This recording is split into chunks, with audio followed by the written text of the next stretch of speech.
ಇವತ್ತು ಶೋಷಿತರ ಜಾಗೃತಿ ಸಮಾವೇಶದಲ್ಲಿ ಸಿಎಂ ಸಿದ್ದರಾಮಯ್ಯನವರು ಒಂದು ಸ್ಟೇಟ್ಮೆಂಟ್ ಅನ್ನು ಕೊಟ್ಬಿಟ್ರು. ಅದೇನಪ್ಪ ಅಂತ ಹೇಳಿದ್ರೆ, ಜಾತಿ ಗಣತಿ ನಾನು ಸ್ವೀಕಾರ ಮಾಡ್ತೀನಿ ಅಂತ. ಈಗ ಒಕ್ಕಲಿಗ ಹಾಗೆ ಲಿಂಗಾಯತರ ವಿರೋಧಕ್ಕೂ ಸಿದ್ದರಾಮಯ್ಯ ಸೆಡ್ ಹೊಡಿತಾರ. ಹಾಗಾದ್ರೆ ಜಾತಿ ಗಣತಿ ಸ್ವೀಕಾರಕ್ಕೆ ಸಿಎಂ ಸಿದ್ದರಾಮಯ್ಯ ನಿರ್ಧಾರವನ್ನು ಮಾಡಿದ್ದಾರೆ.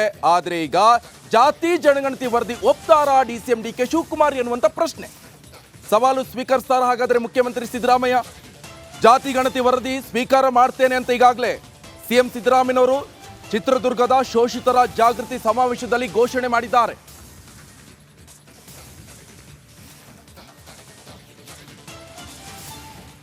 ಗಾಂಧಿ ಅವರು ಈಗಾಗಲೇ ಹೇಳಿದ್ದಾರೆ, ನಮ್ಮ ಪಕ್ಷ ಅಧಿಕಾರಕ್ಕೆ ಬಂದರೆ ಕೇಂದ್ರದಲ್ಲಿ ಎಲ್ಲ ರಾಜ್ಯಗಳಲ್ಲೂ ಕೂಡ ಜಾತಿ ಗಣತಿಯನ್ನ ಮಾಡಿಸ್ತೇವೆ ಅಂತಕ್ಕಂಥ ಮಾತುಗಳನ್ನು ಹೇಳಿದ್ದಾರೆ. ಆದ್ರಿಂದ ನಮ್ಮ ಹೈಕಮಾಂಡ್ನಲ್ಲೂ ಕೂಡ ತೀರ್ಮಾನ ಆಗಿದೆ.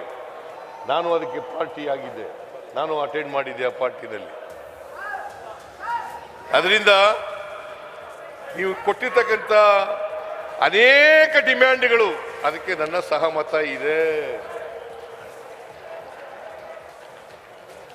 ಆದರೆ ನಿಮ್ಗೆಲ್ಲ ಗೊತ್ತಿದೆ, ಪ್ರಜಾಪ್ರಭುತ್ವ ವ್ಯವಸ್ಥೆಯಲ್ಲಿ I am not A dictator. ಸಮಾಜದಲ್ಲಿ ಅಲ್ಲ, ಕ್ಯಾಬಿನೆಟ್ನಲ್ಲಿ ಅದನ್ನು ಇಟ್ಟು ಸಮಾಲೋಚನೆ ಮಾಡಿ ಚರ್ಚೆ ಮಾಡಿ ತೀರ್ಮಾನ ಮಾಡಬೇಕಾಗ್ತದೆ. ಇದನ್ನ ನಾನು ಮಾಡ್ತೇನೆ ಅಂತಕ್ಕಂಥ ಮಾತುಗಳನ್ನು ಹೇಳಿ ನಾನು ಯಾವಾಗಲೂ ಕೂಡ ನಿಮ್ಮ ಪರವಾಗಿರ್ತೇನೆ. ರಾಜಕೀಯ ಅಧಿಕಾರ ಇರಲಿ ಇಲ್ಲದೆ ಹೋಗ್ಲಿ. ಇವರು ಯೋಗ್ಯತೆಗೆ ಪಾಪ ದ್ರೌಪದಿ ಮುರ್ಮು ಶೋಷಿತ ಸಮುದಾಯಕ್ಕೆ ಸೇರಿದವಳು, ಅವಳನ್ನ ಪಾರ್ಲಿಮೆಂಟ್ ಉದ್ಘಾಟನೆ ಮಾಡಕ್ ಕರೀಲಿಲ್ಲ. She is the custodian of the constitution, ಕರೀಲಿಲ್ಲ. ಮೊನ್ನೆ ಅಯೋಧ್ಯೆಯಲ್ಲಿ ಶ್ರೀರಾಮಚಂದ್ರನ ದೇವಸ್ಥಾನ ಉದ್ಘಾಟನೆ ಮಾಡಕ್ಕೂ ಈ ಬಗ್ಗೆ ಹೆಚ್ಚಿನ ಡೀಟೇಲ್ಸ್ ಅನ್ನು ಕೊಡ್ತಾರೆ ನಮ್ಮ ಪ್ರತಿನಿಧಿ ಬಸವರಾಜ್. ನೇರ ಸಂಪರ್ಕದಲ್ಲಿ ಜಾಯ್ನ್ ಆಗಿದ್ದಾರೆ. ಬಸವರಾಜ್, ಒಂದ್ ಕಡೆ ಸಿಎಂ ಸಿದ್ದರಾಮಯ್ಯನೋ ಸವಾಲು ಸ್ವೀಕಾರ ಮಾಡೋಕೆ ರೆಡಿ ಇದ್ದಾರೆ, ಆದ್ರೆ ಡಿಸಿಎಂ ಡಿಕೆ ಶಿವಕುಮಾರ್ ಇದಕ್ಕೆ ಒಪ್ತಾರ? ಈಗಾಗಲೇ ಸ್ವಪಕ್ಷದಲ್ಲಿ ಈಗ ಲಿಂಗಾಯತ ವೀರಶೈವದವರು ಸಿದ್ದರಾಮಯ್ಯ ವಿರುದ್ಧ ತಿರುಗಿ ಬಿದ್ದಿದ್ದಾರೆ. ಜಾತಿ ಜನಗತಿ ಒಪ್ಪಲ್ಲ ಅಂತ ಸ್ವತಃ ವೀರಶೈವ ಲಿಂಗಾಯತ ಸಮುದಾಯದ ಮಹಾಸಭಾ ಅಧ್ಯಕ್ಷರು ಶಾಮನೂರು ಶಿವಶಂಕರಪ್ಪನೂ ಕೂಡ ತಿರುಗಿ ಬಿದ್ದಿದ್ದಾರೆ. ಆದ್ರೆ ಎಲೆಕ್ಷನ್ ಟೈಮಲ್ಲಿ ಸಿದ್ದರಾಮಯ್ಯನವರ ಈ ಸ್ಟ್ರಾಟಜಿಗೆ ಏನಿರ್ಬೋದು? ಹಾಗಾದ್ರೆ ಪ್ರಮುಖವಾಗಿ ನಿಕೇಶ್, ಮೊದಲಿಂದಲೂ ಕೂಡ ಸಿಎಂ ಸಿದ್ದರಾಮಯ್ಯ ಅವರು ಕಾಂತರಾಜು ವರದಿ ಸ್ವೀಕಾರಕ್ಕೆ ಕಮಿಟ್ಮೆಂಟ್ ಆಗೇ ಇದ್ದಾರೆ. ಯಾಕಂದರೆ ಚುನಾವಣೆ ಪೂರ್ವದಲ್ಲೂ ಕೂಡ ಹೇಳಿದರು, ನಾನೇ ಹಿಂದಿನ ಸರ್ಕಾರದಲ್ಲಿ ಮಾಡಿಸಿದಂಥ ವರದಿ ನಾನು ಮುಂದೆ ಅಧಿಕಾರಕ್ಕೆ ಬಂದಾಗ ಖಂಡಿತವಾಗಿ ಅದನ್ನು ಸ್ವೀಕಾರ ಮಾಡೇ ಮಾಡ್ತಾನೆ ಅನ್ನುವಂಥ ಒಂದು ಮಾತನ್ನು ಹೇಳಿದರು. ಅದಕ್ಕೆ ನಾನು ಕಮಿಟ್ಮೆಂಟ್ ಇದೆ ಅನ್ನುವಂಥ ಮಾತನ್ನು ಇವತ್ತು ಕೂಡ ಪುನರುಚ್ಚಾರ ಮಾಡ್ತಾ ಇದ್ದಾರೆ.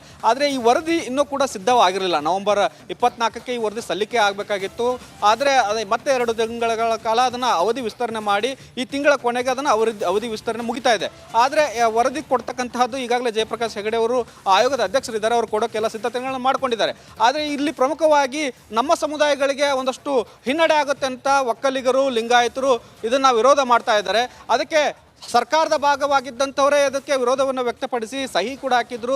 ಸಚಿವರಾದಂಥ ಎಂ ಬಿ ಪಾಟೀಲ್ ಅವರು ಸಹಿ ಹಾಕಿದ್ರು ಮತ್ತು ಡಿಕೆ ಶಿವಕುಮಾರ್ ಅವರು ಸಹಿ ಹಾಕಿದ್ರು. ಹೀಗಾಗಿ ಇವತ್ತಿನ ಸಮಾವೇಶದಲ್ಲಿ ಡಿಕೆ ಶಿವಕುಮಾರ್ ಅವರು ಭಾಗಿಯಾಗಿದ್ರು. ಇದು ಕೂಡ ಒಂದಷ್ಟು ಆಶ್ಚರ್ಯಕರ ಬೆಳವಣಿಗೆ. ಯಾಕಂದ್ರೆ ವರದಿಯನ್ನ ವಿರೋಧಿಸಿ ಒಂದು ಸಹಿ ಹಾಕಿದಂಥ ಡಿಕೆ ಶಿವಕುಮಾರ್ ಅವರು ಅದೇ ಒಂದು ಹಿಂದುಳಿದ ವರ್ಗಗಳ ಸಮಾವೇಶದಲ್ಲಿ ಸರ್ಕಾರದ ಭಾಗವಾಗಿ ಭಾಗಿಯಾಗ್ತಾರೆ ಅಂದಾಗ ಸಹಜವಾಗಿ ಒಂದಷ್ಟು ಚರ್ಚೆಗಳು ಹುಟ್ಟಿ ಹಾಕ್ತಾ ಇದ್ದಾವೆ.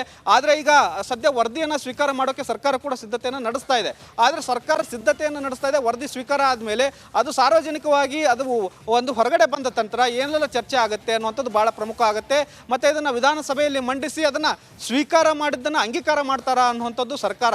ಆ ಅಂಗೀಕಾರ ಆಗುವುದು ಬಹುತೇಕ ಕಷ್ಟ ಸಾಧ್ಯ. ಯಾಕಂದರೆ ಮೇಲ್ವರ್ಗದ ಸಮುದಾಯಗಳು ಕೂಡ ಇದಕ್ಕೆ ವಿರೋಧ ಇರೋದ್ರಿಂದ ಅವರ ಒಂದು ಮನವೊಲಿಕೆ ಕೂಡ ಸರ್ಕಾರಕ್ಕೆ ಅಗತ್ಯ ಆಗಿರುತ್ತೆ. ಆದರೆ ಸದ್ಯದ ಮಟ್ಟಿಗೆ ಈ ಒಂದು ವರದಿ ಏನಿದೆ ಲೋಕಸಭಾ ಚುನಾವಣಾ ದೃಷ್ಟಿಯಿಂದ ಬಹಳ ಪ್ರಮುಖ ಪಾತ್ರವನ್ನು ವಹಿಸುತ್ತೆ. ಯಾಕಂದರೆ ದಲಿತರು ಮತ್ತು ಹಿಂದುಳಿದ ವರ್ಗದವರು ರಾಜ್ಯದ ಜನಸಂಖ್ಯೆಯಲ್ಲಿ ಅರ್ಧದಷ್ಟು ಭಾಗ ಇದ್ದಾರೆ. ಕಳೆದ ವಿಧಾನಸಭಾ ಚುನಾವಣೆಯಲ್ಲಿ ಅವರೇ ಸರ್ಕಾರದ ಕಾಂಗ್ರೆಸ್ ಪಕ್ಷಕ್ಕೆ ಕೈ ಹಿಡಿದಿದ್ರು. ಈಗ ಮತ್ತೆ ಅವರನ್ನು ಮನವೊಲಿಸಿಕೊಳ್ಳಬೇಕನ್ನೋದಾದರೆ ಈ ವರದಿ ಸ್ವೀಕಾರ ಕಾಂಗ್ರೆಸ್ ಪಕ್ಷಕ್ಕೆ ಮತ್ತು ಕಾಂಗ್ರೆಸ್ ಸರ್ಕಾರಕ್ಕೆ ಅನಿವಾರ್ಯ. ನಿಕೇಶ್.